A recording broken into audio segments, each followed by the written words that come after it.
안녕하십니까. 행복한 아침 이재용입니다. 안녕하세요. 정예인입니다. 새로운 달 2월이 시작됐습니다. 오늘은 2월 1일 수요일이고요. 날씨부터 알아보겠습니다. 박소연 기상캐스터. 안녕하세요. 상암 BDMC 앞에 나와 있는 박소연입니다. 오늘도 큰 추위 걱정은 없겠습니다. 현재 서울의 기온 0.2도로 어제 같은 시각보다 3도가량이나 높은데요. 밤부터는 다시 날이 부쩍 추워질 것으로 보여서 낮과 밤의 기온차에 대비해 주셔야겠습니다. 네, 오늘 날씨 어떤지 구체적으로 전해주세요. 네, 오늘 출근길에는 교통안전에 각별히 주의하셔야겠습니다. 현재 서쪽을 중심으로 매우 짙은 안개가 껴 있는데요. 특히 수도권과 충남, 호남 서해안은 가시거리가 200m 미만으로 좁혀져 있습니다. 아직 곳곳으로 빙판길도 남아있는 만큼 차간 거리를 넉넉히 두시고 감속 운전하셔야겠습니다. 추위가 주춤하니 미세먼지가 말썽입니다. 밤사이 중국발 스모그가 유입되면서 오늘 전국의 공기질이 탁할 텐데요. 중부지방은 종일 미세먼지 농도 나쁨 수준을 보이겠고 남부지방도 이따금씩 먼지 농도가 높겠습니다. 동해안과 영남권은 수요일째 건조특보가 발효 중입니다. 여기에 바람도 강하게 불어서 작은 불씨가 대형 화재로 번질 위험이 큰데요. 불씨 관리 철저히 해주셔야겠습니다. 이 시각 현재 기온 살펴보겠습니다. 서울은 0.2도, 대전은 3.2도, 대구는 영하 0.7도 가리키고 있습니다. 오늘 한낮에는 어제보다 기온이 다소 떨어질 텐데요. 서울은 4도, 광주는 9도, 부산은 13도가 예상됩니다. 밤부터는 찬바람이 유입되면서 기온이 큰 폭으로 떨어지겠습니다. 내일 서울의 아침 기온 영하 6도로 한파 수준의 심한 추위는 없지만 들쑥날쑥한 기온 변화에 건강관리 잘 해주셔야겠습니다. 지금까지 날씨 전해드렸습니다.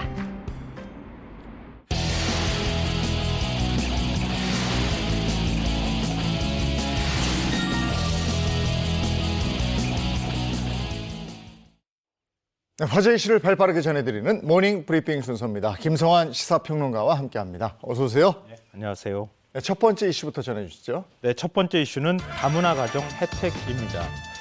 요즘 이틀 사이에 연예계 최대 이슈가 하나 생겼는데요. 배우 송중기 씨의 재혼 소식입니다. 아마 들어보신 분들이 꽤 있으실 것 같은데요. 네. 그 결혼 상대가 영국 배우인 케이티 루이스 사운더스라고 하는 사람입니다. 외국인하고 결혼하게 되는 셈인데요. 또 2세가 있다고 하는 소식까지, 임신 소식까지 지금 알려서 겹경사가 났다 이런 얘기까지 나오고 있는데요. 근데 이 일을 계기로 해서 다문화 가정에 대체 어느 정도 혜택이 있는 것이냐 이 부분에 관심이 쏠리고 있습니다. 그런데 생각보다 혜택이 적지 않습니다. 왜냐하면 그러니까 국내에서도 내국인이 외국인 학교에 입학하려고 하는 그런 가정들이 꽤 많이 있는데요. 외국인 학교에 입학할 수 있는 자격이 주어진다고 합니다. 물론 다문화 가정 자녀에 해당하는 얘기고요. 또 내국인 자녀가 외국인 학교에 입학하려면은 해외에서 3년 동안 거주한 자격이 있어야 되거든요. 근데 그런 자격 조건이 전혀 없다고 합니다.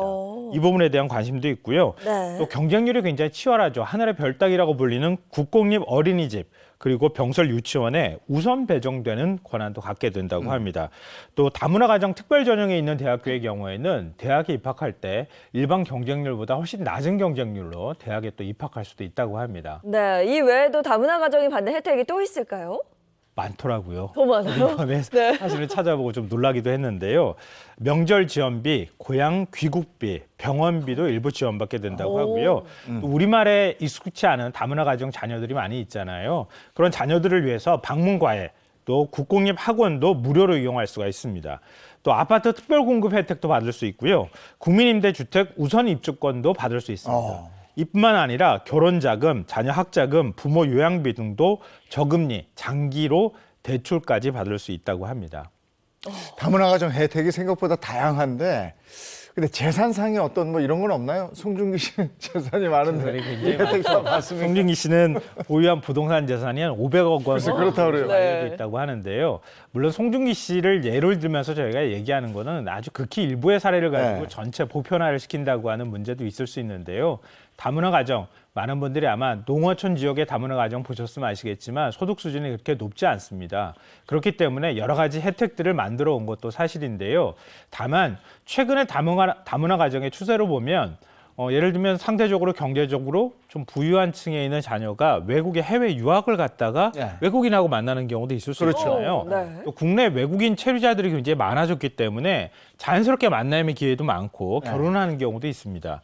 그러니까 경제적으로 여유가 있는 다문화 가정에도 이렇게 많은 혜택을 주는 게 맞느냐 이런 반론도 사실은 있는 게 사실입니다. 그래서 소득 기준을 만들어야 되는 거 아니냐라고 하는 일각의 목소리도 나옵니다. 네, 송중기 씨 결혼을 계기로 또 이렇게 다문화 가정에 대한 네. 생각을 또 해보게 되네요. 네, 알겠습니다. 다음 이슈 전해주시죠. 예, 다음 이슈는 부산경찰 SNS 억지 미담입니다. 뒤에 물음표가 붙어 있는데요. 왜 이 말씀을 드리냐면요. 엿새 전이었습니다. 지난달 26일 부산경찰이 SNS에 미담 하나를 홍보를 했습니다. 그러니까 설 당일 외투를 거치지 않고 바깥 나들이를 했던 할머니가 길을 잃었다고 해요. 그러니까 이 할머니를 보호자에게 안전히 무사히 돌려보냈다 이렇게 홍보글을 올렸습니다. 또 출동한 경찰관이 119 구급대원에게 요청을 해서 당시 타박상을 입은 할머니가 또 피를 흘리고 있었다고 하는데요. 응급조치를 한 뒤에 할머니를 집으로 모셨다 이런 내용의 글과 함께 경찰관이 할머니를 업고 걷는 장면까지 담은 사진을 공개하기도 했습니다. 네.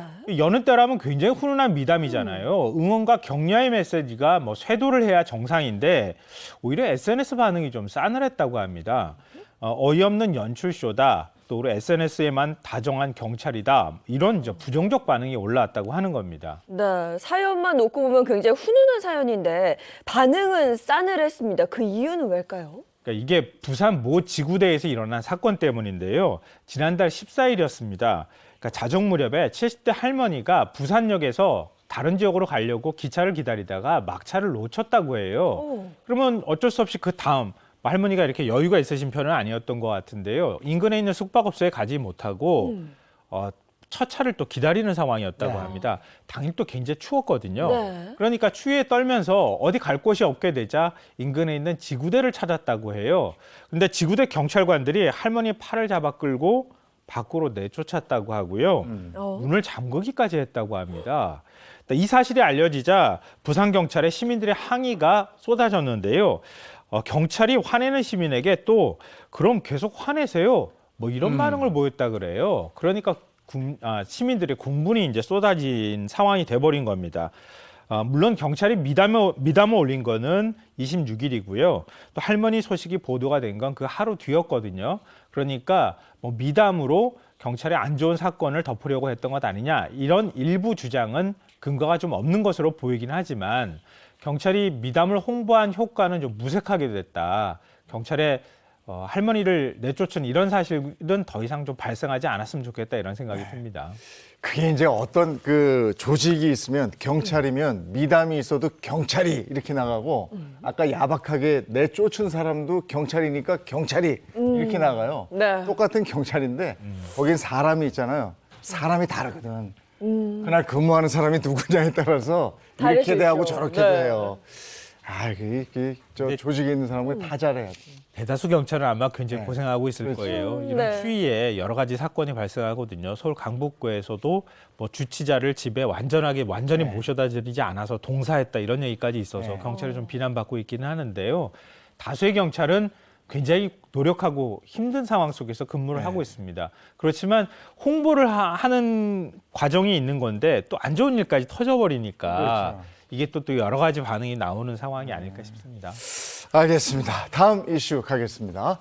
네, 세 번째 이슈는 파주시 난방비 지원입니다. 이게 요즘 난방비 때문에 고민하시는 분들 네. 많으시잖아요. 근데 지자체가 난방비를 지원해줘? 하면서 귀가 쏠깃하시는 분들이 있을 것 같은데요.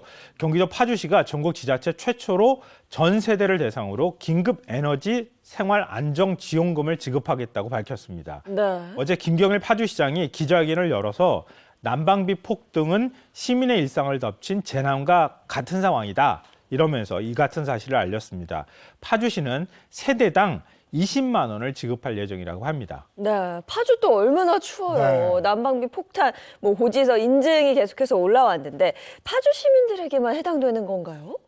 그렇죠. 파주에서 지원하는 파주만, 거니까 네네. 예, 너무 당연한 건데요. 그러니까 정부와 전국 지자체들이 앞다퉈 지금 난방비 지원을 얘기하고 있잖아요. 하지만 이건 보편적 지원은 아닙니다. 우리가 코로나19 사태 때 그때 보편적 지원을 받아본 적이 있잖아요. 네. 그러니까 그것하고는 조금 다른 개념이고요. 아무래도 저소득 취약계층을 대상으로 한 선별 지원의 성격을 갖고 있다고 생각하시면 됩니다.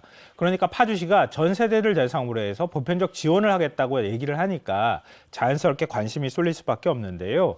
그러니까 파주시는 주민등록을 둔 주민으로 빠르면 이달 말부터 21만이 넘는 전 세대에게 지역화폐인 파주페이로 재난지원금을 지급할 예정이라고 합니다. 그러니까 이런 지자체의 어떤 움직임이 다른 지자체에 어떤 영향을 미칠지 이것도 좀 한번 지켜보시면 어떨까 싶습니다. 네. 그리고 이번 그 계기로 해서 넉넉하게 사시는 분들도 일단 집에만 가면 한겨울에도 반소매에 반팔 입고 사시는 거 요거 좀 지양하시고 좀 이렇게 두툼하게 입고 네, 따뜻하게 입고. 네, 겨울은 그런 거거든요. 그런 걸 좀 했으면 좋겠어요. 자, 오늘 모닝 브리핑 여기까지 하겠습니다. 김성환 평론가와 함께했습니다. 고맙습니다. 네. 고맙습니다.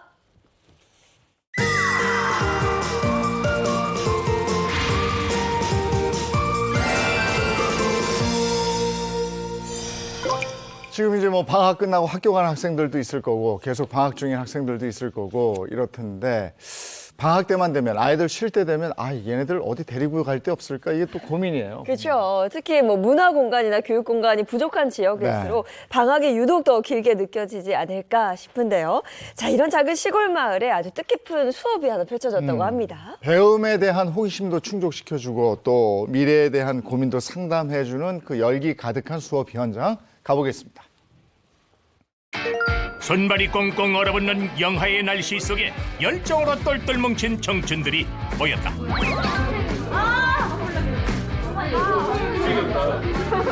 저희는 오늘 멘토 활동을 하기 위해서 교육을 받으러 왔습니다.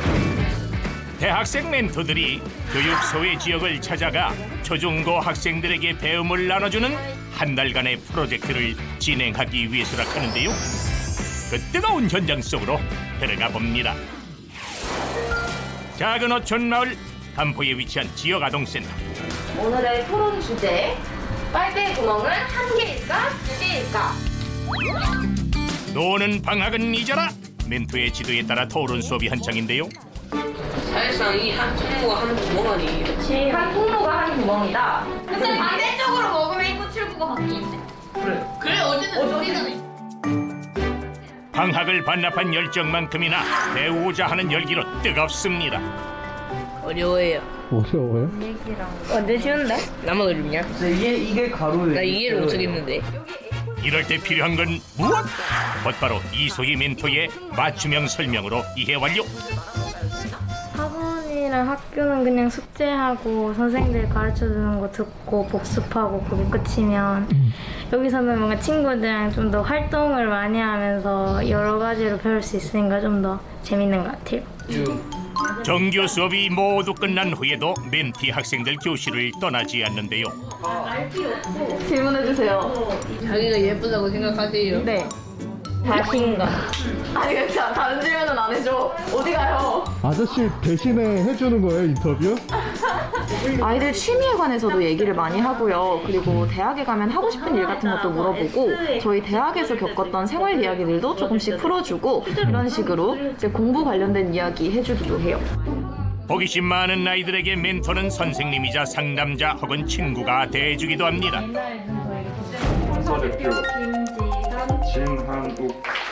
교육 현장에 직접 나서는 만큼 대학생 멘토들의 교육 또한 사전에 꼼꼼하게 이루어졌는데요. 네, 여러분 반갑습니다. 여러분들이 이제 학생들을 상대해서 가르치고 또 실질적으로 여러분들이 가르치는 건지 아니면 어쩌면 여러분들은 많이 배우게 될 수도 있습니다. 2박 3일간의 합숙을 통해 수업 진행 방식과 학생 상담에 관한 전문적인 교육까지 모두 마친 것. 선생님들 중에서 이 아인슈타인 멘토를 멘티로서 받아보신 분 있으세요? 혹시 있으세요? 어떠셨어요? 신기하기도 했고 신기하다. 멘토처럼 돼야겠다 그런 생각을 하게 그런 생각을 하셨어요. 훌륭하십니다. 8년 전 멘티로서 아인슈타인 수업에 참가했다던 노윤 멘토. 수업 내용도 당시 학습을 하는 데 있어서 많은 도움이 되었지만 무엇보다도 그 멘토분들처럼 좋은 영향력을 줄 수 있는 그런 사람이 되고 싶다는 목표를 가지게 되었다고 생각을 했었어요. 어린 멘티가 어엿한 대학생 멘토로 성장할 만큼 오랜 시간 진행해온 아인슈타인 클래스. 올해로 벌써 14회를 맞았다고 하네요. 부산 기장의 한 초등학교, 방학 중에도 등교하는 아이들로 활기찹니다. 오늘은 노윤 멘토가 진행하는 수업이 있는 날. 노윤 멘토의 고향이기도 한 이곳에서 그가 맡은 바는 초등학교 4학년을 위한 수업. 이 수력 발전기는 물을 이용해서 풍차를 돌리고 그걸로 전기를 만들어내는 거예요. 물을 이용해 전기를 만드는 원리를 가르치는 중인데요. 집중도가 꽤 높습니다. 쉬었다가 여기 만들어 볼게요. 자, 간식 타임. 열공기엔 보상도 있어야겠죠? 노인 멘토 앞으로 모이는 아이들 가장 기다리던 시간이라고 하는데요. 초콜릿. 수업 받는 것보다 간식 먹는 게 더 좋은 거 아니에요?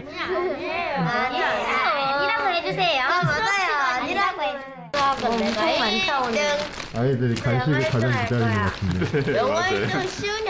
아무래도 수업 시간 이렇게 간식을 주다 보면 아이들이 수업 시간이 힘들어도 우리가 다가올 간식 시간을 기다리면서 되게 집중해서 열심히 참여를 해주는 것 같아요. 저학년 학생들의 집중력을 높이기 위해 노윤 멘토가 직접 준비한 눈높이 노하우. 효과를 톡톡히 보고 있다네요. 날카로운 거 아닌데 날카로운 거 아니야? 나와서 트레밀 하나씩 받아. 앞선 수업에서 이론을 배웠다면 이번엔 실험을 통해 익히는 시간. 구멍 뚫어요? 네, 구멍도 뚫어줄까요?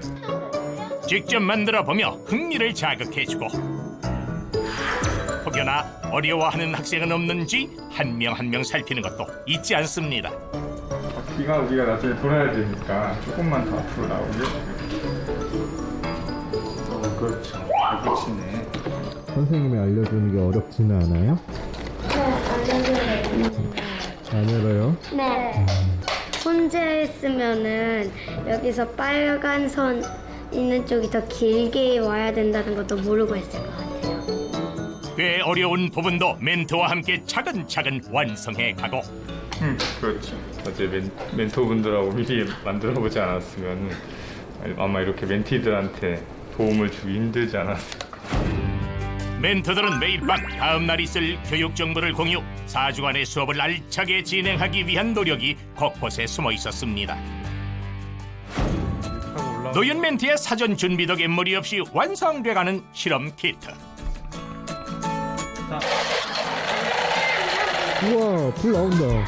이거 돌아가는 힘 때문에 불빛이 나요. 한 번의 수업으로 원리 설명까지 척척 자신감이 넘쳐 보이네요. 제 손으로 자기가 계속 만들어서 이렇게 불빛이 들어오는 걸 보니까 더 뿌듯한 것 같아요. 한 달이라는 기간이 긴 기간은 아니지만 그 기간 동안에 아이들이 앞으로 장기간 공부를 해나감에 있어서 어떤 강력한 또 동기부여를 해줄 수 있는 면이 가장 좋은 것 같고 멘토와 멘티에게 의미 있는 시간이 되지 않나 생각하고 있습니다. 지식뿐만 아니라 미래를 향한 응원과 추억을 쌓기에 더욱 뜻깊은 시간이었다고 하는데요. 아인슈타인 클래스는 한국 수력원자력에서 2010년부터 원자력 주변 지역 학생들을 대상으로 시행하고 있는 인재 육성 사회공헌 사업입니다. 한국 수력원자력은 앞으로도 지속적으로 농어촌 지역 학생의 앞날을 응원할 것입니다. 시골 마을의 겨울 방학은 배움의 열정과 나눔의 온기로 그 어느 때보다 뜨거웠습니다.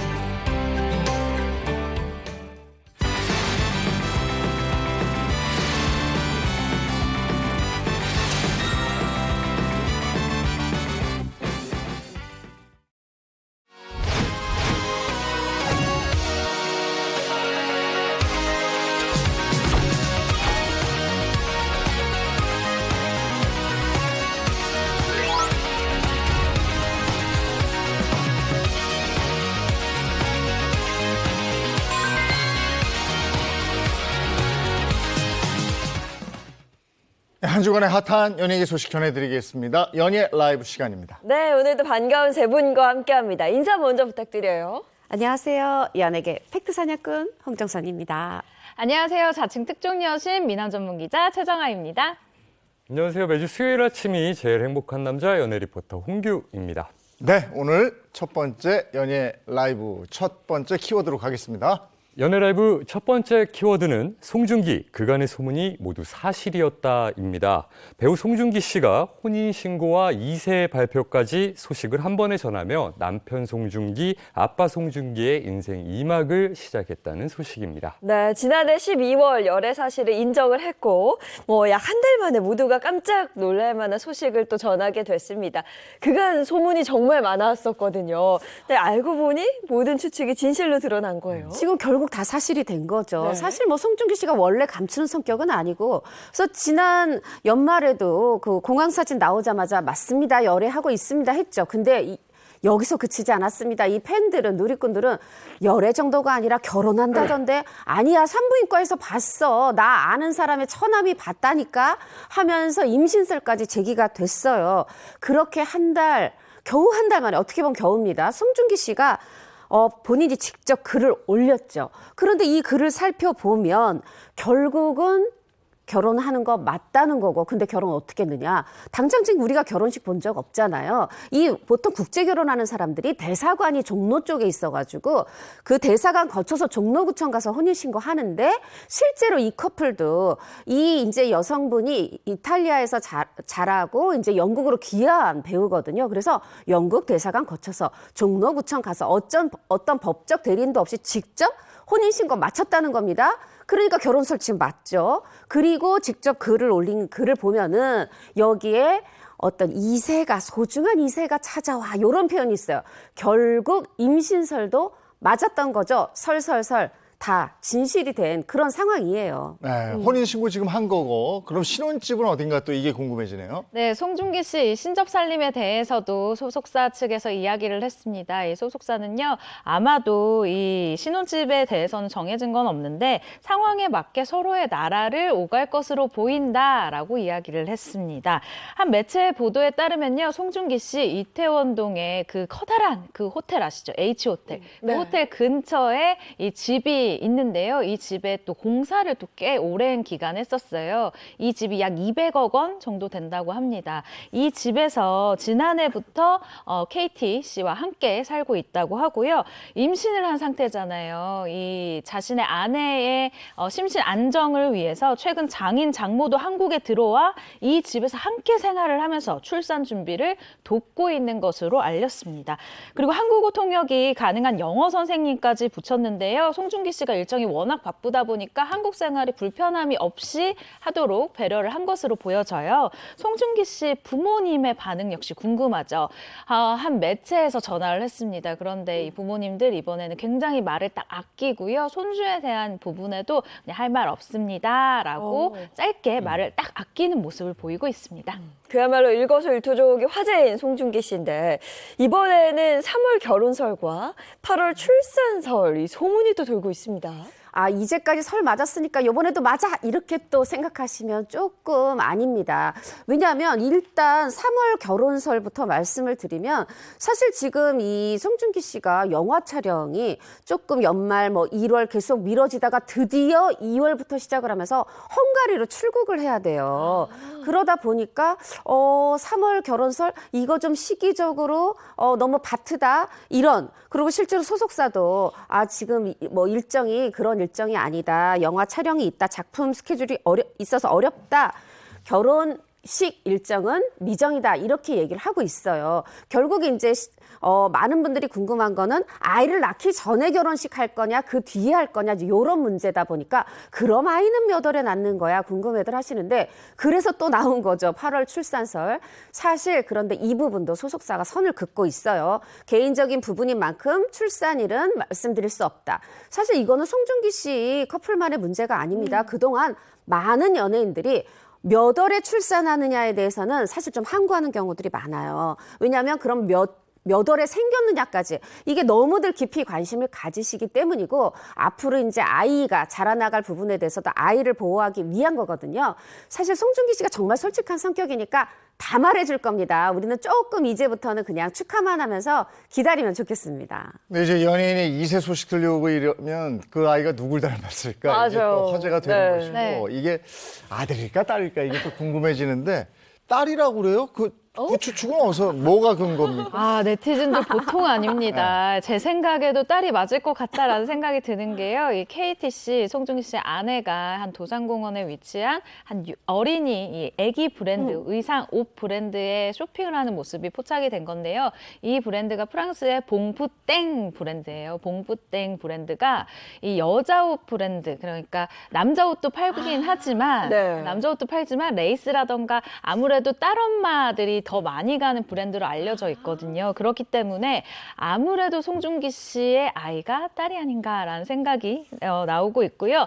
아까 얼굴 궁금하다라는 이런 반응이 사실 굉장히 많아요. 여러분 조금만 기다리시면 아마 많은 프로그램들에서 송중기 씨 얼굴, KT 씨 얼굴 합성한 딸이면 이럴 거고 아들이면 이럴 거다 이런 합성 사진 굉장히 많이 나올 겁니다. 조금만 기다리시면 될 것 같습니다. 네, 이렇게 인생 2막을 시작한 송중기 씨 소식에 대해서 해외 언론도 굉장히 주목하고 있다고요. 아유, 송중기 씨 글로벌 스타잖아요. 특히나 뭐 아시아에 사는 뭐 프린스인데 그러다 보니까 일단 미국 CNN 매체도 보도를 했어요. 이 배우 송중기가 배우 KT 루이스 사운더스랑 결혼을 한다. 그리고 두 사람 사이에는 태어날 기를 기다리는 아이가 있다. 이렇게 보도를 했고요. 그리고 그러면서 이제 송중기 씨가 직접 올린 팬카페에 올린 그 입장문을 첨부를 했습니다.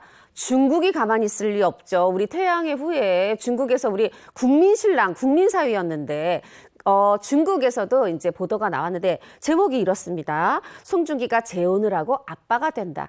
굳이 이제 또 결혼 아니고 재혼이라고 이렇게 표현을 했는데 딱 이게 나오자마자 뭐 중국 그 넓은 대륙에서 이 포털 사이트에서 당연히 상위권으로 바로 올라서 눈길을 끌고 있습니다. 정말 뭐 글로벌 스타입니다. 알겠습니다. 두 번째 키워드 보죠. 연예라이브 두 번째 키워드는 형 말 듣고 잘 따라와 송중기에게 조언 건넨 김동성입니다. 전 쇼트트랙 선수 김동성 씨가 송중기 씨의 재혼 소식에 생뚱맞은 훈수를 두며 대중들의 눈살을 찌푸리게 만들었다는 소식입니다. 김동성 씨하고 송중기 씨하고는 원래 친분이 있는 사이였던가요? 취재를 이제 여기저기서 많이 했는데 김동성 씨와 송중기 씨가 개인적인 친분은 없지 않을까라고 이제 입이 맞춰지고 있습니다. 다만 이 송중기 씨가 과거 쇼트트랙 선수로 활약을 했었다라는 사실은 굉장히 많이 알고 계시잖아요. 그래서 뭐 아마 친하진 않지만 굳이 따지면 운동선수로서의 선후배 관계 정도는 되겠다라고 추측이 되고 있는 상황입니다. 그리고 이 김동성 씨, 송중기 씨 재혼이라는 공통점은 있죠. 네, 알고 보니 특별한 친분은 없는 거예요, 개인적인. 근데 조언을 건넸단 말이죠. 왜 그랬을까요?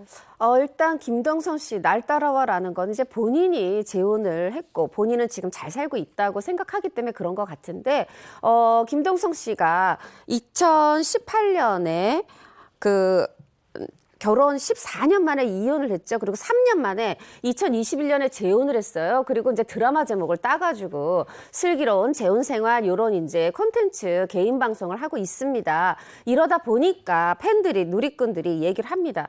아니 지금 이거 그러니까 말하자면은 왜 우리 오빠한테 왜 이래 이런 거죠. 송중기한테 이게 할 말이냐? 아 지금 본인 콘텐츠 홍보하려고 우리 오빠 이용하지 말아라. 뭐 흔히 뭐뭐 팔이라고 하잖아요. 송중기 팔이 하지 말아라. 조금 불편한 심경을 드러내고 있는데 사실 그 불편한 마음도 이해되고요. 뭐 김동성 씨 그렇게 나쁜 마음은 없지 않았을까. 지금은 좋은 얘기만 하고 싶습니다. 네, 여기까지 연예 라이브였습니다.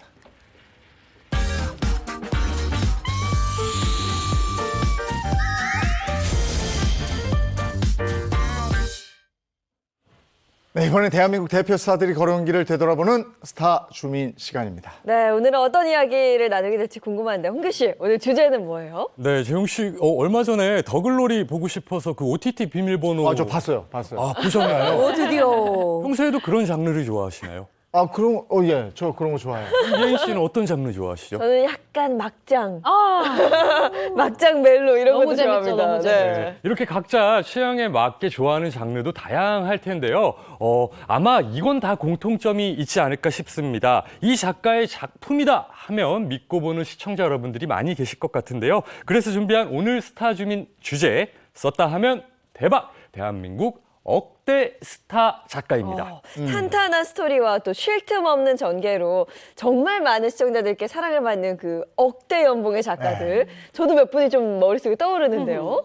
멜로장인 작가부터 장르물 작가, 그리고 욕먹으면서 사랑받는 드라마 작가까지 일명 명품 드라마 제조기 스타 작가에 대해 준비해봤습니다. 진짜 드라마 작가 좀 떴다 싶은 분들은 그냥 모시기 촌쟁이더라고요. 네네. 맞아요. 그냥 모시던데. 자, 알아보겠습니다. 썼다 하면 대박. 대한민국 억대 스타 작가 지금 시작합니다. 썼다 하면 대박! 대한민국 억대 스타 작가. 첫 번째 스타 작가는 과연 어떤 분일까요? 오늘은 이분의 작품에 최근 출연한 배우의 눈, 코, 입 준비해봤습니다. 함께 보시죠. 아시겠죠? 야, 이건 바로 나오네. 저도 알겠어요. 흩어나도 얼굴이 딱 아니, 보이는데요. 그러니까. 너무 신기하다. 아니, 어떤 사진인지도 알 것 같아요. 그렇죠. 배우는 진짜 유명하구나. 요즘 뭐 전 세계 사랑을 받고 있는 배우 송혜교 씨의 사진인데요. 이분을 주인공으로 내세운 작품을 쓴 작가라고 합니다. 이 작가는요, 실패작이 흥행작보다 찾기가 아마 더 힘든 작가가 아닐까 싶습니다. 이게 핫한 드라마, 뭐 인기 드라마를 여러 편 만드신 것 같은데 그러면 유행어 같은 것도 있잖아요. 제가 아는 뭐 있을까? 예인아, 너 바보야? 왜 말은 못해? 오, 비슷해서. 제법 비슷해요, 진짜. 재용이 형, 이 안에 형 있다? 야, 이건 저도 알죠. 네. 김은숙 작가 얘기하는 것 같아. 맞습니다. 썼다 하면 대박! 대한민국 억대 스타 작가. 첫 번째 주인공은 김은숙 작가입니다. 요즘은 이거야죠. 멋지다, 연지다. 무조건 해야죠. 사실 김은숙 작가 하면 정말 내놓는 신작마다 엄청난 흥행을 하고 있고요. 방금 제가 살짝 들려드렸던 더글로리를 쓴 작가이기도 합니다. 더글로리가 김은숙 작가의 새로운 이제 대표작으로 남지 않을까 이렇게 좀 생각이 드는데요. 네, 맞습니다. 제 마음속 김은숙 작가의 대표적은 오늘부터 더 글로리다라고 할 수 있을 것 같은데요. OTT 드라마 더 글로리 같은 경우에는 이 공개된 지 한 달이 지난 후에도 여전히 화제성이 뜨겁습니다. 지난해 12월 30일 공개 이후에 OTT 누적 시청 1억 4,800만 시간을 기록하면서 3주 연속 톱 10에 진입했고요. 3주째에도 이 대한민국을 포함해서 8개국에서 1위를 했습니다. 또 34개 나라에서 톱 10 리스트에 이름을 올리는 아주 큰 이런 저력을 보여주고 있는데요. 3월 10일에 드디어 파트 2 공개일이 확정이 됐어요. 김은숙 작가도요, 이 파트 2에 대한 기대감을 당부했는데 파트 1을 보셨다면 파트 2는 안 보고는 못 베길 거다. 사이다. 그리고 마라맛의 이야기가 아주 펼쳐질 거다라고 자신감을 나타냈습니다. 그 더 글로리의 주제가 학교 폭력인데 김은숙 작가가 그동안에는 이런 장르는 아니었잖아요. 그렇죠. 사실 김은숙 작가 하면 로맨스 장르에 특화된 작가예요. 그래서 우리가 로맨스 장인 이렇게 부르는데 뭐 드라마 재밌으면 또 시청률이 따라오잖아요. 그 흥행 역사도 대단합니다. 자, 예전으로 이제 거슬러 올라가 볼까요? 파리 연인, 애기야 가자. 이거가 시청률이 57.6%였어요. 온에어가 25.4, 우리의 김주원과 길라임이 나왔던 시크릿 가든이 35.2%였고, 그 다음에 상속자들. 이거가 25.6이었고요. 게다가 방금 나왔던 송혜교 씨가 출연했던, 송중기 씨가 출연했던 태양의 후예가 38.8. 야, 공유 씨, 김고은 씨 나왔던 도깨비는 케이블 사상 처음으로 20%의 벽을 뚫었어요. 거기다가 김태리의 그 우리 아기 씨 미스터 선샤인도 18.1%. 이게 왜 이렇게 시청률 낮아졌어가 아니라 요즘에는 시청률 10% 넘기가 힘든 시대거든요. 워낙 채널이 많아서 또 그런데도 이렇게 대단한 흥행 역사를 쓰는 정말 로맨스의 대가 넘사벽 흥행 작가입니다. 네, 뭐 정말 최고죠. 작품들 들으면 아니 이것도 계속 놀람의 연속인데. 제가 지금 그랬어요. 이것도. 그렇죠. 예. 정말 대단한 스타 작가죠. 언제부터 김은숙 작가는 글을 썼을까요? 그것도 좀 궁금한데요. 네, 어려서 아버지를 여의고 이 홀어머니가 3남매를 아주 어렵게 키웠다고 합니다. 김은숙 작가님이라고 하니까 왠지 책 많이 읽었을 것 같죠?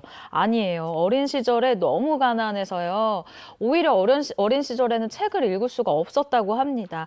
초등학교 때는 이 가난한 일상을 말하는 게 싫어서 일기장을 쓰라고 하면은 일기를 쓰지 않고 동시를 써서 갈 정도였다고 하는데요. 어떻게 보면 이때부터 글 쓰는 것에 대한 이 재능을 찾았었던 것 같아요.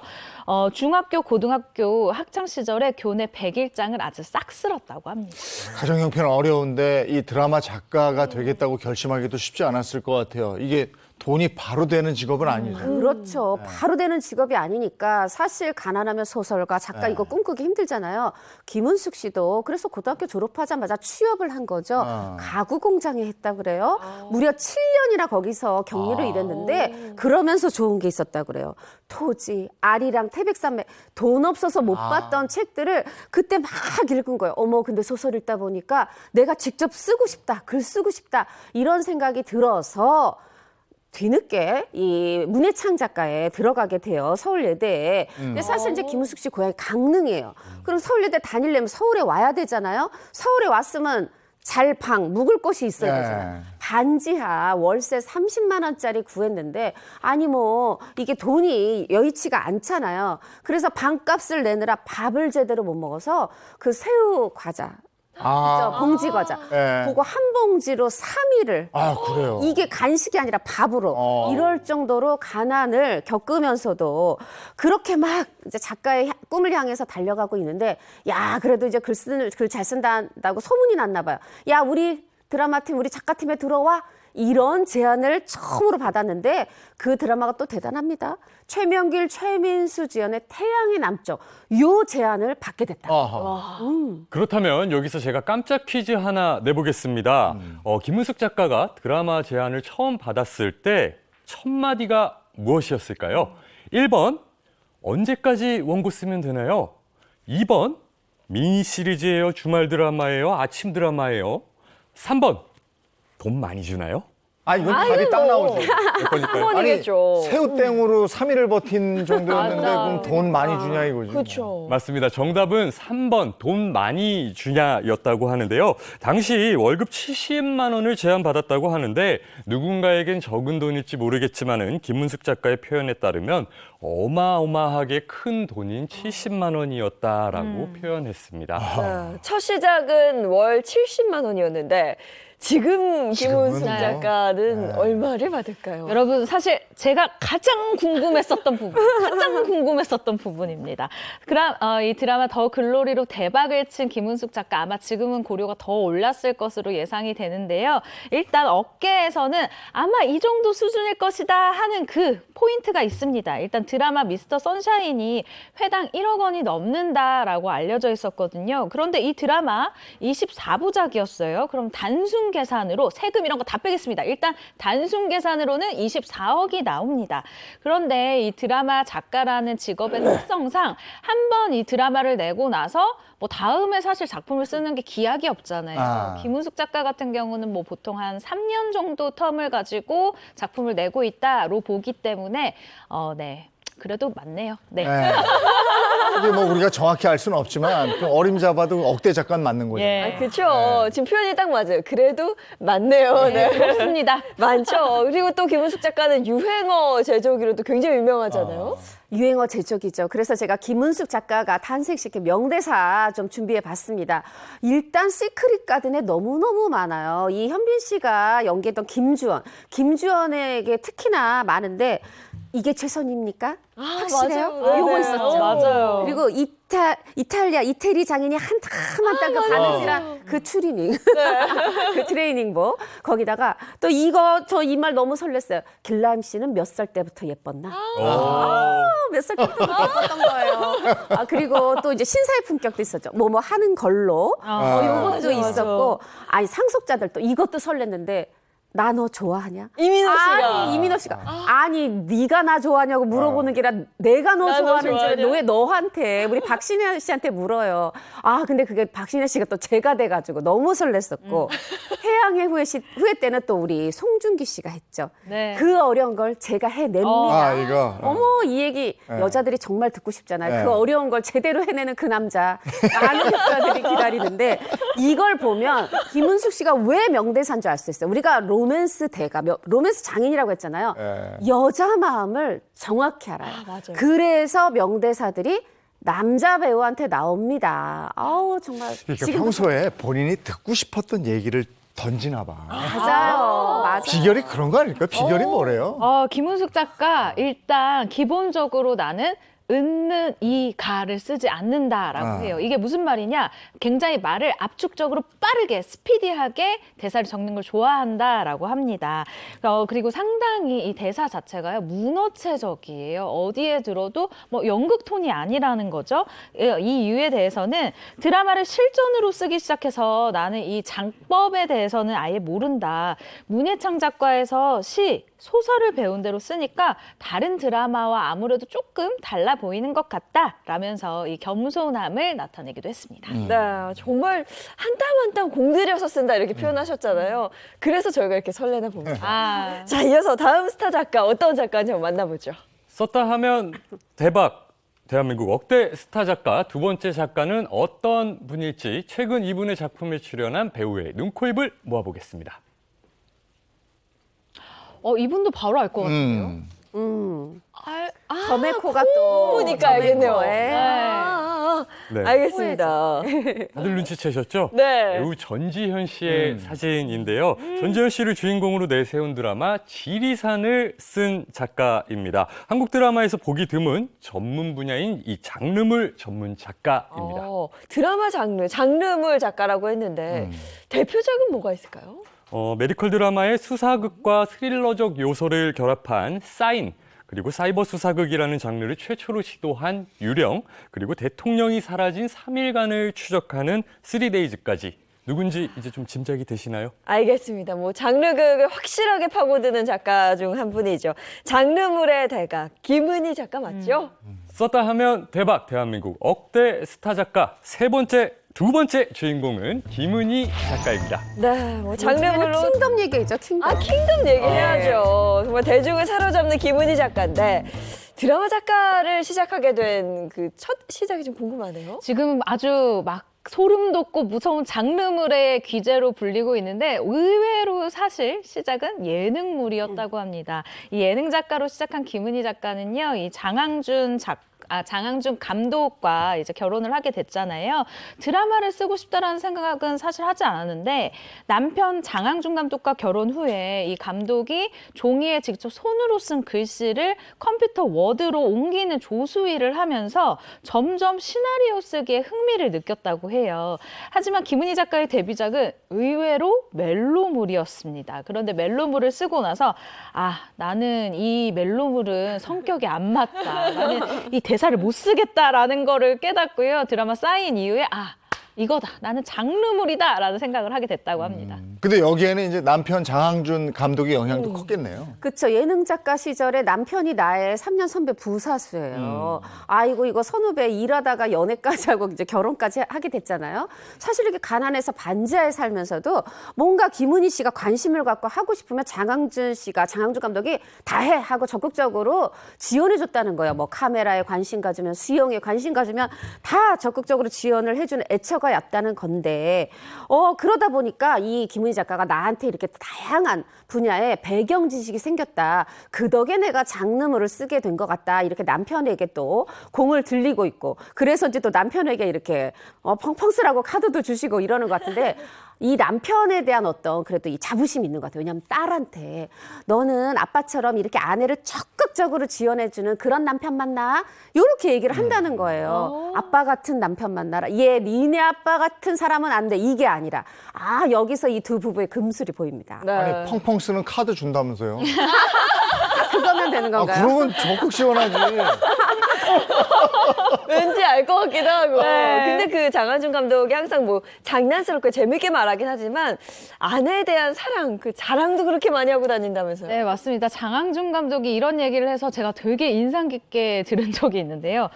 하루는 김은희 작가가 아, 오빠 나 조금 힘들어라고 얘기를 한 적이 있었대요. 그랬더니 장항준 감독이 은희 왜 이렇게 책임감이 없지? 돈은 나 혼자 버니? 라고 얘기를 한 적이 있어요.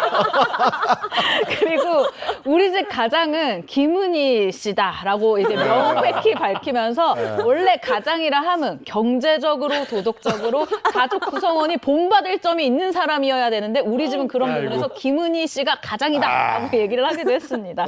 그만큼 잘 나가는 아내를 둬서 아주 팔자 좋게 살고 있다라는 것을 굉장히 재밌게 아주 재밌게 재치 있게 얘기를 하고 있는 건데요. 김승우 씨가 또 굉장히 절친이에요. 배우 김승우 씨 증언에 따르면요. 원래 영화계 짠돌이로 소문난 장항준 감독인데 이 와이프가 잘 나가기 시작하면서 주변 사람들한테 밥도 사기 시작했대요. 그리고 장항준 감독이 이렇게 얘기를 합니다. 아니 옛날에는 내가 소주 얻어먹을 정도였는데 이제 와인 사줄 정도는 됐다라고 얘기를 하는데요. 한 예능 프로그램에 출연해서 그때랑 지금이랑 하지만 대하는 거, 아내를 대하는 건 똑같다. 다만 우리 집 가장 김은희 씨에게 감사하는 마음이 클 뿐이다라고 얘기를 했습니다. 야, 나도 다음 생엔 집사람이 가장인 이런 환경에서 한번 살아봤어. 아니 엄마 카드, 아빠 카드 쓰면 엉카, 아카 그러잖아요. 네. 장항준 감독에는 아내의 카드, 아카가 있네요. 예, 김은희 작가 회당 원고료는 얼마일까요? 얼마일까요? 어느 김은희 정도나 작가의 원고료를 아마 가장 잘 알고 있는 분은 바로 옆에 계신 장항준 감독일 텐데요. 한번 자세한 이야기 영상으로 만나보시죠.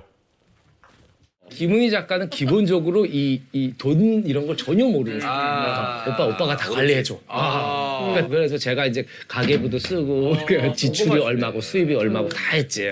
나겠는데 어느 순간에 이제 김은희 씨가 버는 액수가 너무 점유율이 커지는 거. 그러더니 세무사분이 감독님 이제 그렇게 하시면 안 돼요. 안 돼요. 제대로 이제. 이게 돈을 따로 분리를 해서 정확히 해야 된다는 거야. 그렇지. 그 순간 딱 듣는데 다 내게 아닌가? 아니 근데 장항준 감독은 밉지가 않아요. 저렇게 너무 말씀하셔도. 귀엽지 않아요? 되게 러블리하고 사랑스러운 느낌이에요. 맞아요. 그럼요. 네. 일단 여기서 우리가 쏙 귀담아 들은 건 세무사가 부부 수입을 따로 관리해야 된다라고 할 정도로 김은희 작가의 수입이 커졌다. 그렇죠. 이 부분이네요. 네. 올해 또 김은희 작가 새로운 드라마로 돌아온다면서요. 맞습니다. 일단 제목부터 말씀드리면 악귀예요. 자, 이제 악귀를 보는 여자가 있어요. 그리고 또 그 사람을 알아보는 남자가 있어요. 어머, 스토리만 들어도 벌써부터 재밌는데 이 두 사람이 의문의 죽음을 파헤칩니다. 게다가 여기 이 세 번째 포인트가 정말 대단한데 그 배우가 누구냐? 악기 보는 여자 김태리. 그 옆에 남자 오정세. 네. 야, 정말 이 배우 저 정말 빨리 보고 싶습니다. 재밌겠네요, 진짜. 알겠습니다. 다음 스타 작가 가죠. 썼다 하면 대박 대한민국 억대 스타 작가 세 번째 스타 작가는요. 이분과 5작품을 같이 한 배우의 눈, 코, 입을 사진으로 준비해봤습니다. 함께 보시죠. 조금 어렵다. 저는 잘 모르겠는데요. 네, 저도 잘 모르겠어요. 저도요. 원래 딱 보면 바로 탁 떠올라야 되는데. 누굴까요? 누굴까요? 이분은요, 이 작가의 작품에 무려 5번이나 출연하며 일명 이분의 사단으로 꼽히는 배우 김보연 씨입니다. 김보연 씨 하면은 그 출연한 드라마 중에 수영복 씬이 화제가 됐던 전 그 드라마가 딱 떠오르거든요. 이분은 집필한 작품 중에 시청률에 있어서는 한 번도 망한 적이 없으면서 누구보다 시청률만큼은 보장된 드라마 작가라고 합니다. 그 시청률이 어느 정도였을까요, 홍규 씨? 이분은 일일 드라마, 주말 드라마를 가리지 않고 성과를 거뒀는데요. 지상파 방영된 드라마 중 웬만한 드라마는 20%를 넘으며 40%대 시청률을 기록한 드라마가 2편, 50%를 넘은 드라마가 한 편 있습니다. 이게 그러면 시청률에는 뭐 보증수표인데 그쵸? 저도 알만한 드라마는 뭐가 있을까요? 특별히 제가 재웅 씨를 위해서 1990년대 방영된 이분의 최고 히트작에 출연한 배우를 사진으로 준비해봤습니다. 함께 보시죠. 누굴까요? 이거 보고 또 보고. 알지, 보고 또 보고는. 저도 봤어요, 저거. 누군지 아시겠어요? 임성한 작가 아닙니까? 맞아요. 썼다 하면 대박 대한민국 억대 스타 작가 세 번째 주인공은 임성한 작가입니다. 앞서 이야기 나눈 작가들과 달리 임성한 작가는 사실 그동안 방송에서 얘기만 들었지 모습을 제대로 드러내신 적은 없는 것 같아요. 네, 맞습니다. 이 알려진 바에 따르면요, 임성한 작가는 대외적인 노출을 극도로 꺼리는 신비주의 전략, 그런 성격을 가지고 있다고 합니다. 이로 인해서 외부에 알려진 사진도 정말 몇 장이 되지 않는 상황인데요. 실제 임성한 작가의 모습은 어떤 모습일지 영상으로 준비했습니다. 함께 보시죠. 그 임성한 작가님이 실제로는 굉장히 소녀 같다고. 체구도 소녀 같으시고 옷 입는 스타일도 맞아, 약간 공주풍으로 예. 막 망사 스타킹에 맞아, 막 맞아. 예쁜 부츠 프릴 이렇게 달려 신고, 있고 막 프릴 이런 거 달려 좀 있고 이런 거 좋아하시잖아요. 좋아하시고. 그런데 또 이렇게 대본을 보면 센 대사도 엄청 잘 세죠. 쓰시고 어지러면 다 주고 나가잖아요. 맞아요.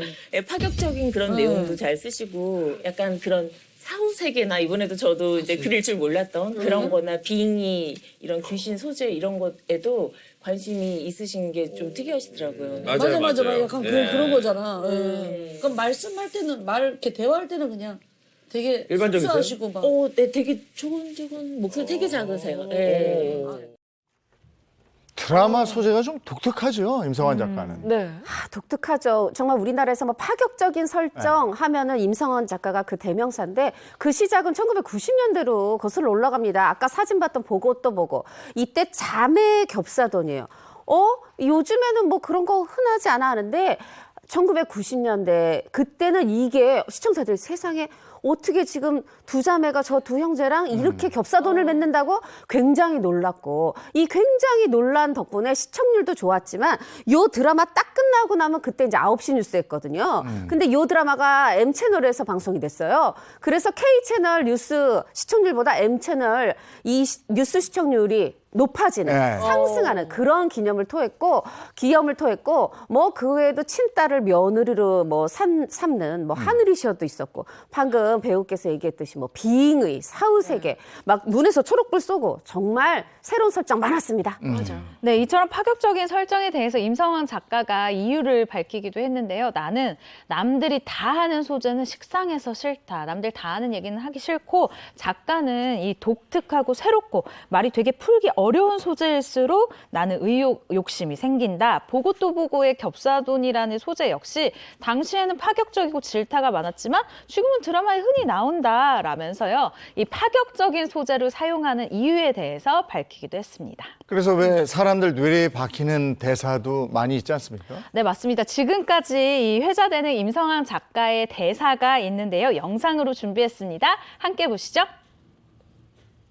제가 원래 사실 극 중에서 병을 알았어요. 네, 알죠. 명대사 있잖아요. 명대사 한 번만 해주세요, 그거. 암세포도 생명인데 같이 살아야죠.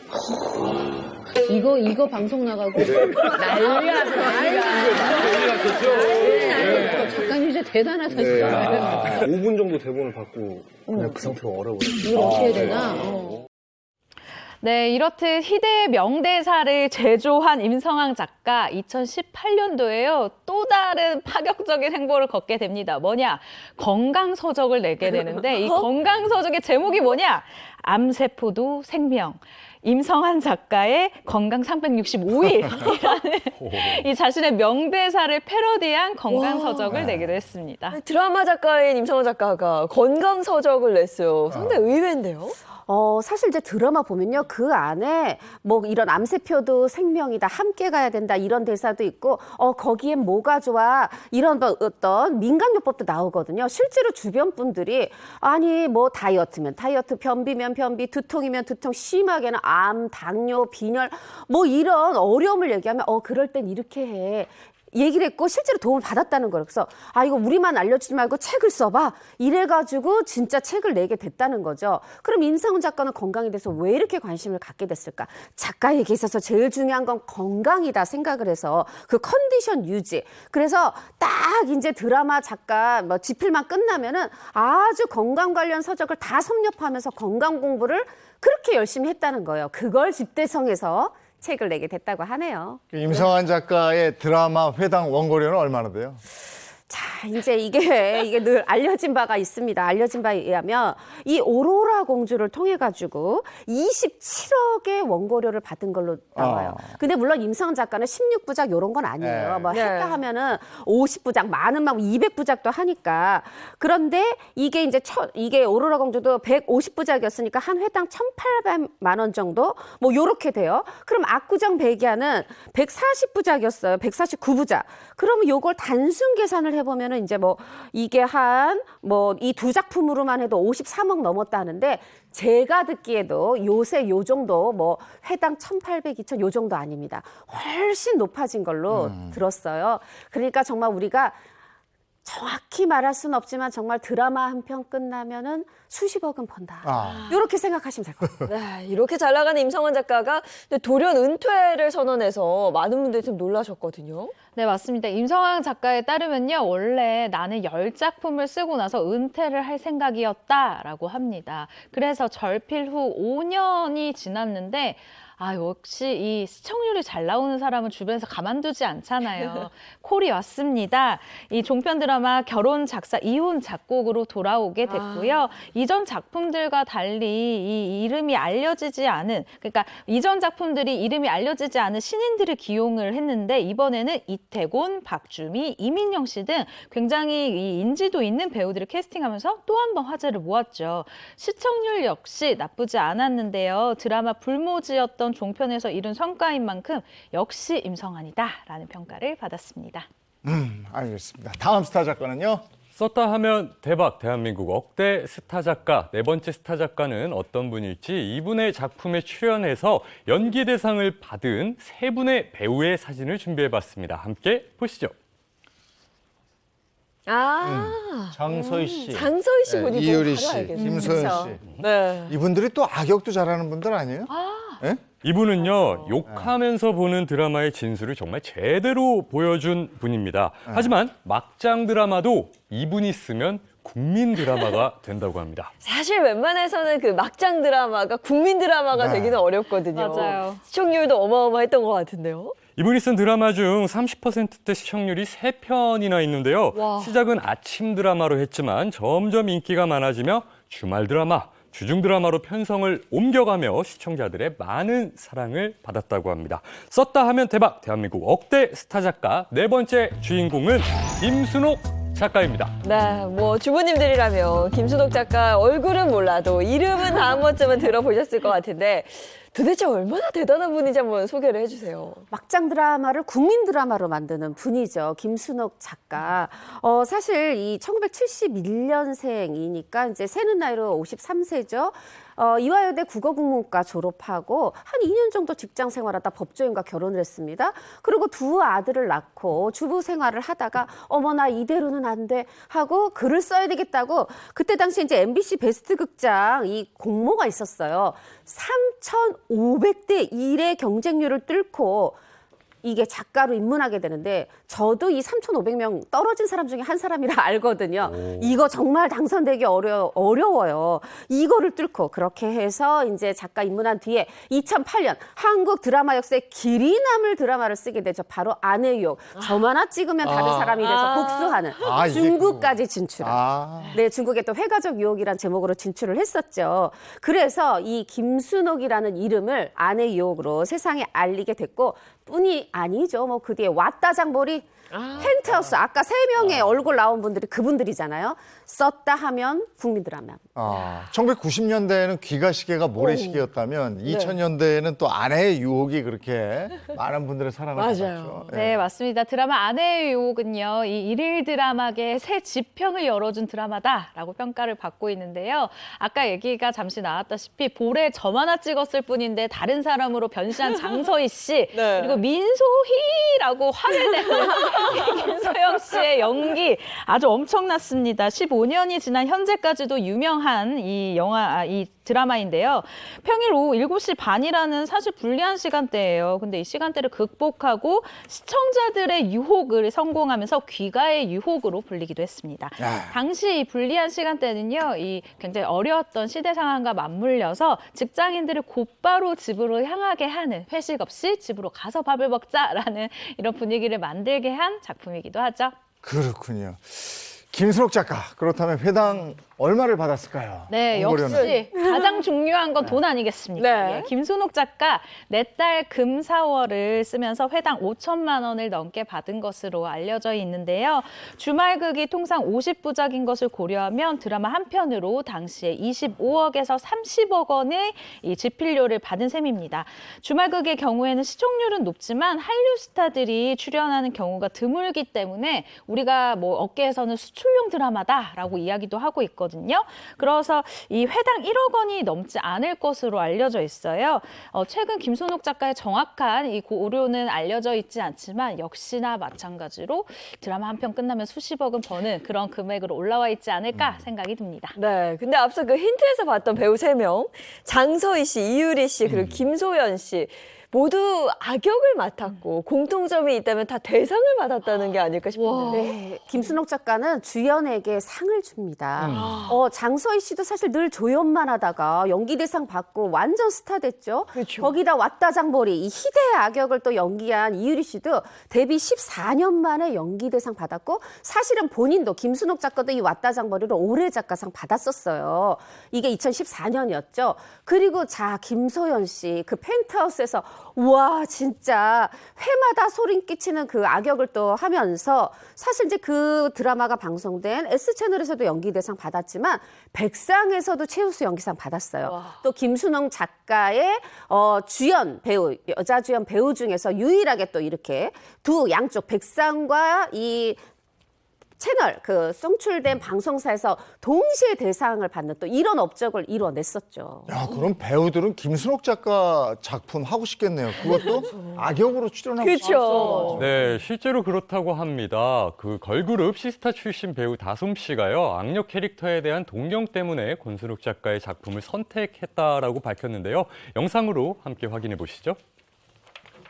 근데 원래 제안받은 건 좀 착한 역할이셨다고요? 네, 처음에 저한테 제안이 왔던 건 착한 역할을 하면 어떻겠냐. 그리고 회사에서도 착한 역할이 아무래도 어떻겠느냐. 그쵸. 이미지에 예. 좋으니까 착한 역할을 하면 어떻겠냐라고 했는데 근데요? 작가님을 보니까 김순옥 작가님인 거예요. 그거를 보고 이건 악녀를 해야지. 욕심이 이거는 있네. 알고 있었던 거죠. 히트 드라마 제조기인 김순옥 작가 드라마의 특징이 있다면 어떤 게 있어요? 네, 맞습니다. 이 드라마를 한 번이라도 보신 분들은 아마 아실 거예요. 일단 첫 번째, 얼굴이 같은 1인 2역 혹은 1인 2역인 척을 하는 역할이 꼭 있다. 이거고요. 두 번째로는 반드시 화재나 교통사고로 인한 비극이 발생한다. 그리고 세 번째, 뭐든 만능인 이 여주인공과 아주 치밀한 복수가 이어진다. 네 번째, 개성 넘치는 주변 캐릭터와 끊임없는 이야기가 있다. 그리고 다섯 번째, 5글자 주인공, 극의 이름, 그러니까 그래도 좋아, 아내의 유혹, 천사의 유혹 등 이 5가지 5글자의 제목을 쓴다라는 정도의 공통점이 있어요. 그러네요. 펜트하우스도 5글자. 그러네요. 네. 황후의 품격도 5글자. 맞아요. 그러네. 그런 특징이 있군요. 펜트하우스도 입은 거예요? 네, 펜트하우스입니다. 그래요? 김소연 씨 대상 받은. 네, 맞습니다. 아니 근데 진짜 이게 평범한 이야기가 없이 이렇게 스토리를 끌어나가는 이 비결은 뭘까요? 극단적 캐릭터 파란만장 스토리 어머 이거 미드에 영향받은 거 아니야? 몇몇 분들이 생각하셨습니다. 그러나 김순옥 작가가 인터뷰에서 밝힌 적이 있어요. 이제 결론부터 말씀드리면 아니다라는 건데 일단 이 김순옥 작가가 이제 그 법조인 남편하고 결혼했잖아요. 이 법조인들은 이렇게 지역별로 이렇게 발령이 나잖아요. 그래서 자연스럽게 자주 이사 다니면서 자연스럽게 많은 지역의 많은 분들을 다양한 분들을 만나면서 캐릭터 연구가 자연스럽게 됐다는 거예요. 그리고 이화여대 재학 중에 이화문학회에 들어가서 시라든가 소설 습작도 했었고 신춘문예도 준비했었고 또 결혼한 다음에는 나 이 작가에 대한 갈증을 막 풀어야 되니까 참을 수가 없어서 또 소설도 단편 소설도 꾸준히 습작을 했었고 이런 것들이 자양분이 됐다. 말하자면 본인은 정통 작가다. 누구 영향 받지 않았다. 이 얘기죠. 네, 하지만 그 드라마와 관련해서는 그 막장 드라마라는 이야기가 늘 좀 따라다니거든요. 김순옥 작가가 그 그릇이 굉장히 큰 사람이라고 느낀 인터뷰가 있습니다. 나는 막장 드라마에 대한 순기능도 있다고 생각한다라고 이 자신감을 나타낸 건데요. 그렇게 생각한 이유가 있다고 해요. 이 병으로 굉장히 아팠었던 어떤 환우분이 이야기를 해줬다라는 건데요. 정말 아프고 희망이 없는 사람들이 아내의 유혹이 방송되는 그 40분 동안은 고통을 싹 잊고 드라마에 몰입을 할 수 있게 굉장히 기쁨을 느꼈다라는 이야기를 들었다라는 거예요. 그래서 이 이야기를 들은 김순옥 작가가 그래, 내가 대한민국에 아주 거창한 교훈을 주려고 하는 게 아니라 즐거움을 한번 드리자라는 각오를 하게 됐다고 합니다. 그 시간만큼은, 자신의 드라마를 보는 이 시간만큼은 정말 아픔과 외로움 없이 대중문화로서 드라마를 즐길 수 있게 글을 쓰겠다라는 생각을 했다는 거죠. 한때 그 아침 드라마가 너무 막장이다, 이래서 되겠느냐라는 문제의식을 가지고 아주 단란한 가정을 다룬 드라마를 했대요. 네. 시청률 완전 망했어요. 그러니까 욕하면서 보거든. 그죠? 맞아요. 네, 다음 스타 작가는요? 썼다 하면 대박 대한민국 억대 스타 작가. 5번째 작가는 어떤 분일지 이 작가의 작품에 무려 8번이나 출연한 배우의 사진을 눈, 코, 입으로 한번 준비해봤습니다. 함께 보시죠. 어렵다. 눈, 코, 입 퀴즈라서 좀 잘 어려운 것 모르겠네. 같아요. 그냥 보면 알 것 같은데. 미인이다. 이건 알려주셔야겠네요. 지금 보신 이분은요, 이 작가의 작품에 8번이나 출연했고요. 바로 배우 윤미라 씨입니다. 마지막 윤미라 씨. 작가는 막장 드라마의 원조격으로 불리는 분입니다. 네. 오늘이 스타 작가인데 그러면 시청률은 뭐 보증하는 그런 작가일 거 아니에요? 네, 이분 막장 드라마에서 빼놓을 수 없는 드라마 작가지만 괜히 스타 작가로 불리는 게 아닌 게 시청률 40%를 넘긴 드라마가 8개나 와, 누구나 들으면 딱 알만한 드라마겠는데요? 어떤 것도 이분이 쓴 대표작 소문난 칠공주, 조강지처 클럽, 왕관의 식구들 등이 있습니다. 다들 누군지 이쯤 되면 눈치채셨을 것 같은데요. 알죠. 바로 공개하겠습니다. 썼다 하면 대박 대한민국 억대 스타 작가. 5번째 주인공은 문영남 작가입니다. 문영남 작가는 우리나라 최초로 저 코로나19를 작품에 넣은 그런 작가 아닙니까? 네, 맞습니다. 바로 드라마 OK 광자매였었는데요. 이 장면 기억하시는 분들 많으실 거예요. 국내 드라마, 대한민국 드라마 최초로 코로나19 시국을 반영해서 이 출연하는 배우 전원이 마스크를 착용한 상태로 이야기가 진행되는 아주 파격적인 연출을 했었는데요. 이뿐만 아니라 배우 건강 보호도 되고요. 마스크 착용 홍보도 할 수 있을 정도로 일타 삼피를 잡은 작품이었습니다. 배우들은 좀 싫었겠네요. 얼굴이 가리니까 네. 싫었으려나? 그리고 또 문영남 작가의 드라마 특징 중에 하나가 등장인물의 이름만 봐도 스토리나 흘러갈 전개를 좀 예측할 수 있는 그 부분이 아닐까 싶어요. 가수는 노래 제목대로 사람은 이름대로 산다 뭐 이런 얘기 있잖아요. 문영남 작가는 그렇게 그 주인공들의 이름을 장명을 해요. 예를 들면 드라마 조강지처 클럽에서 보면은 어머 나밖에 몰라. 그런 사람, 그런 남자가 있으면, 그런 남편이 있으면 이름이 이기적. 세상에 그런 아무리 남편이 그렇다고 그래도 이 가정을 버리고 또 불륜을 택한 여자가 있으면 모지란. 왜 이름을 질까? 이게 현실 아니고요. 드라마입니다. 극입니다. 이거를 극적으로 강조하는 동시에 너무 슬픈 얘기, 너무 비참한 얘기를 우리가 울면서만 보면은 기운이 빠지잖아요. 근데 이름을 이기적, 모지란 이렇게 해놓으면은 뭔가 되게 희석이 되면서 즐겁게 욕하면서 볼 수 있거든요. 예, 이름대로 살 것 같으면 저는 돈을 엄청 벌었어야 되거든요. 그러네요. 어쨌든 이름으로 보면 현실 세태를 풍자하고 이러는 거예요, 그죠? 네, 맞습니다. 문영남 작가는요, 주로 이 서민 가족을 딱 주제로 놓고요. 그 안에서 벌어지는 통속적인 막장을 쓰는 것이 특징인데요. 그리고 불륜, 고부 갈등, 이혼 등 일반 가정에서 일어날 법한 일들을 사실적으로, 아주 사실적으로, 그리고 뒤에서 이야기를 하듯이 수다 떨듯이 풀어내는 게 특징인데요. 이 같은 설정은 시청자들에게 마치 아줌마들이 모여서 어머 저 집 남편이 그랬대, 어머 저 집 시어머니가 그랬대, 어머 저 집 아들이 이렇게 사고를 쳤대 라고 뭔가 공감을 하면서 이렇게 막 수다를 떠는 듯한 그런 쾌감을 느끼게 하는 작품입니다. 네, 그리고 문영남 작가는 특징이 쪽대본이 절대 없다 그러던데요. 윤영남 작가의 드라마 우리 갑순이에 출연했었던 배우 유선 씨에 따르면요. 대본이 아직 방송 전임에도 불구하고 10회 분량이 나와 있다. 내가 지금껏 드라마를 하면서 한 번도 경험해보지 못한 환경이다. 작품을 임하면서 더 멀리 내다볼 수 있는 환경을 제시해 주셔서 너무 감사한다라고 이야기한 바가 있습니다. 근데 쪽대본은 없지만 조사 하나까지도 틀리면 안 된다면서요. 다 똑같이 해야 돼요? 없지만 네, 조사 하나까지 완전히 똑같이 해야 돼서 예를 들면 연기를 못한 것도 아닌데 갑자기 NG 하고 와서 오디오 감독이 들렸어요 하면 뭐냐면 조사를 그런 거예요. 예, 말한 거예요. 이럴 정도로 자신의 대본에 대한 자부심이 있는 그런 문영남 작가입니다. 네.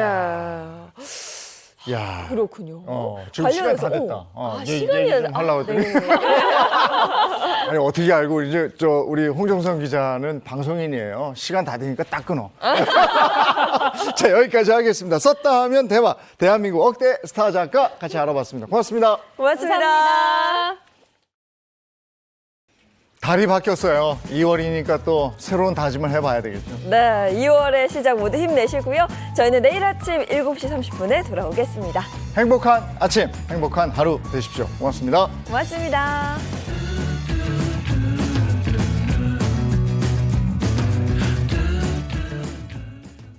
채널 A